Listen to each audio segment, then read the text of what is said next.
Good morning, students. Today's lecture is Industrial Dispersal Policy for BA2 Public Administration Honours students of Semester 4 of Paper 2 Industrial Administration in India. This is part 2 of the lecture on Industrial Dispersal Policy. The PPT has been prepared by Dr. Vibha Sharma, Associate Professor and Head, Department of Public Administration, MCMDAV College, Chandigarh. Objectives. The main objectives of this lecture is to make the students aware of Industrial Dispersal Policy as per New Industrial Policy 1991, main features of regional imbalances, causes of regional imbalances, measures to remove regional imbalances, and suggestions for the removal of regional imbalances. The New Industrial Policy 1991. Now we'll discuss the locational policy as per the New Industrial Policy.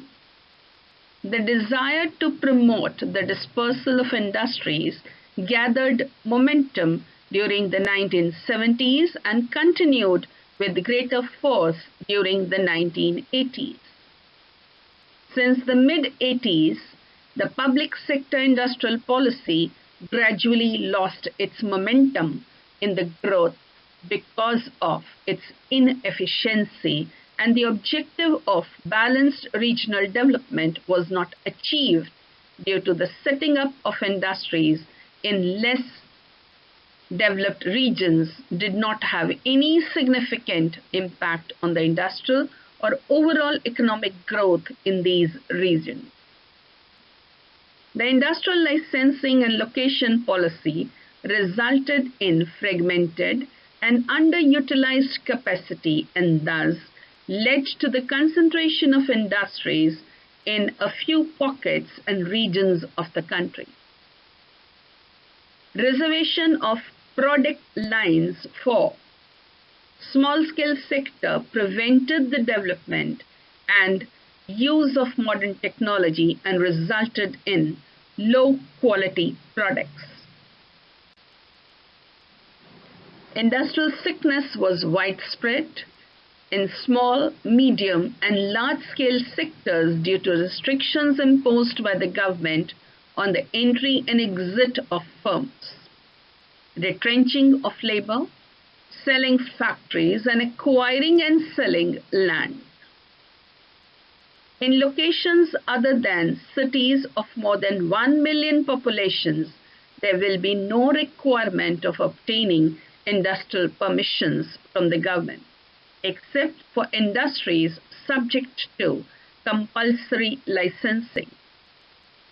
In cities where the population was greater than 1 million, non-polluting industries such as electronics, computer software, and printing to be located outside 25 kilometers of the periphery, except in prior designated industrial areas.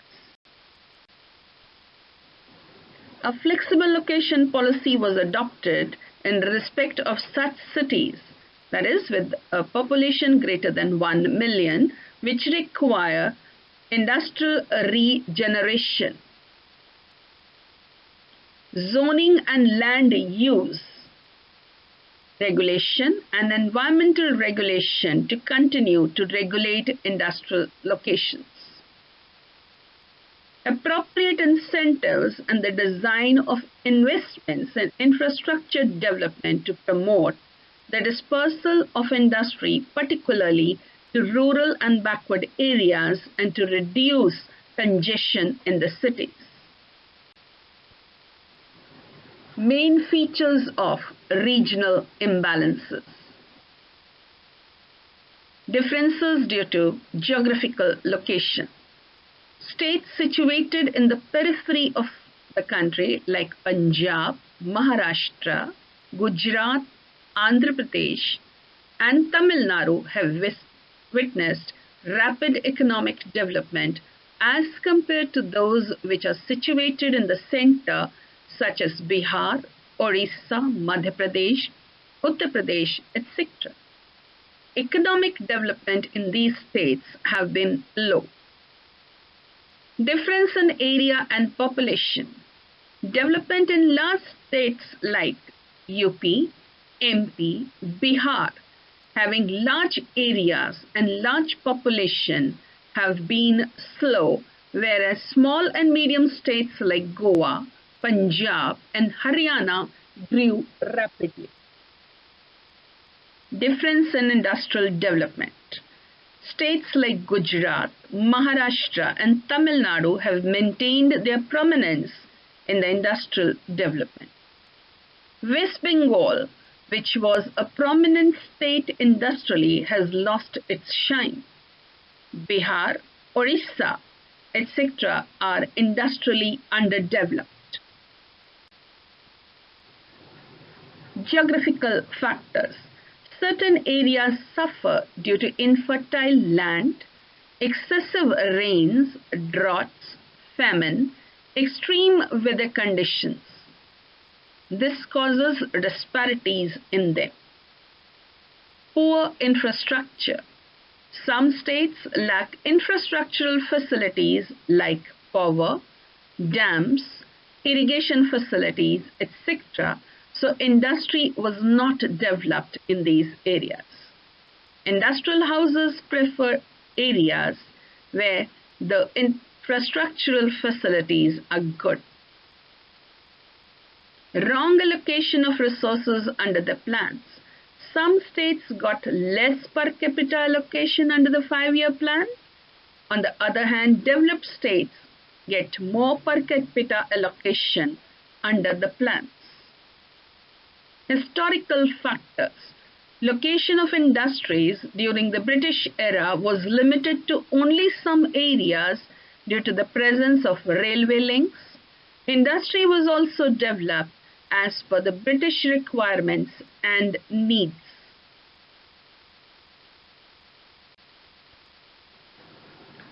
Defective Green Revolution policy. Green Revolution favored heavily irrigated and developed states like Punjab and Haryana.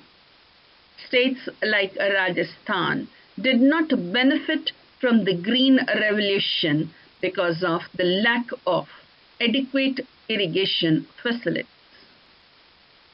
Lack of basic facilities. There is lack of even basic facilities like education, health, roads, housing, drinking water and power in some states. So industries were not set up by the industrial houses in those areas. Poor growth of ancillary units in backward areas. Government set up large industries in the backward areas to develop ancillary industries, but the growth of ancillary industries was not substantial. Poor law and order situation. In some states, the law and order situation is not good, so the industrial houses did not invest in those areas. Less initiative of the state government.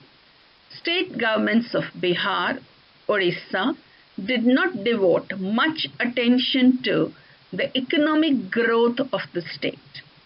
Neither they created infrastructure or other facilities for the industries to prosper, nor attracted foreign investment for development as compared to the states like Maharashtra, Gujarat, Punjab, etc. Defective lending policy of financial institutions. Financial institutions were well developed in states like Maharashtra, Delhi, Haryana, whereas in states like Bihar and Orissa, the financial institutions were underdeveloped. Political instability. Development of industry is also hampered in some states due to political instability, as long-term planning is not possible in these circumstances. Now let us discuss some measures to remove regional imbalances through the industries dispersal policy. Location of industries. In cities with population of less than 10 lakh, location clearance will not be required, except of course in industry where it is compulsory to take a license. In case of cities where the population is 10 lakh and above, except electronics and other non-polluting industries, all other units are required to be set up at a distance of 25 km from the city municipal limits. It means non-pollutant industries like printing, computer, electronics, etc. can also be set up within the limits of the city. More central assistance. Central government provides more financial assistance to the backward states. More funds are allocated to the backward and poor states. While making plans, special provisions are made for the development of the backward states. Location of public sector unit in the backward state is also preferred. Central Investment Subsidy Scheme. Under this scheme, subsidy is provided to the industrial houses and the entrepreneurs who set up industry in the backward areas. The categories are as follows. Category A, these are highly backward regions. In these regions, investment subsidy of 25% announced with a maximum limit of 25 lakhs. Category B, these are comparatively less developed areas than Category A. Subsidy to a maximum limit of 15 lakhs is provided. Category C, these are relatively less backward areas than Category A and B. In these areas, subsidy with a maximum limit of 10 lakhs is announced. Concessional loans by financial institutions. The public sector financial institutions like Small Industrial Development Bank of India, Industrial Finance Corporation Bank of India, State Finance Corporations, State Industrial Development Corporations provide loans at concessional rate and technical assistance to the entrepreneurs in the backward states. Special area development programs. Special programs have been developed for hilly areas, tribal areas, and drought-prone areas. Main objectives are to benefit small and marginal farmers to achieve the objective of rural development. Legal concessions. By giving financial incentives, concessional loans, subsidy, etc., private investment is attracted in the backward areas so that these areas can be developed and provide more employment opportunities. Various concessions are given under Industrial Licensing and Income Tax Act so as to attract more investment in the backward area. Rashtriya Samvikas Yojana. In the 10th plan, National Equal Development Plan was formulated to overcome the problems of development in 147 most backward districts of the country. It has three main components: a special plan for Bihar, special plan for backward district of Odisha, and plan for 100 backward districts in the whole country. Under this Yojana, special efforts were made to remove backwardness. Now this scheme has been replaced by BRGF, Backward Regions Grant Fund, for promoting development in 250 most backward districts of the country. The government has created Backward Regions Grant Fund. This has replaced the earlier stated Rashtriya Samvikas Yojana. State government incentives. Incentives given by states include distribution of power and water at concessional rates, exemption from municipal tax, exemption from octroi, and subsidy for investment in certain areas. Other measures to remove imbalances include transport subsidy. This is given for the movement of raw material, finished goods in remote and inaccessible areas. Development of infrastructure. Central government provides special incentives for the development of infrastructure in the backward areas. Special Fund for Rural Development. This fund has been set up by the central government to promote rural development in the backward areas. Promotion of education. Government has sanctioned special economic assistance to the states to promote education in the backward areas. Developing infrastructure. Center needs to provide financial assistance for the development of infrastructure in the backward areas. More allocation of funds in the 5-year plan. More funds need to be allocated to the backward states. Separate strategies for different backward states. There should be different strategies for developing the backward areas, as some of the backwardness may be due to excessive rain, some due to droughts or the arid areas. Adequate fiscal and monetary incentives.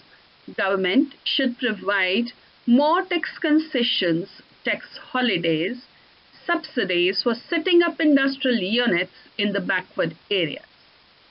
There is also a need to float concessional loans to attract private investment. Development of cottage and small-scale industries. Small-scale and cottage industries need to be promoted in the backward states. It will help in creating more employment opportunities, promoting production, and helping in the development of these areas.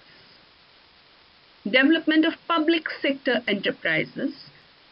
Private enterprises hesitate in setting up industry in the backward areas, so public sector enterprises should be set up in these areas to reduce backwardness. Pura, providing urban amenities in rural areas model. To remove regional imbalances from the country, adoption of Pura model has been emphasized. Following are the 4 basic elements of this model. 1. Physical connectivity. It means connecting all villages by roads and providing electricity to the villages. Second is digital connectivity. It means connecting all villages with modern telecommunication and information technology services by providing broadband connectivity in the rural areas. Third is knowledge connectivity. It means enhancing knowledge of the people living in the rural areas by improving education, by setting up schools, higher education centers, vocational and technical centers, etc. Economic connectivity.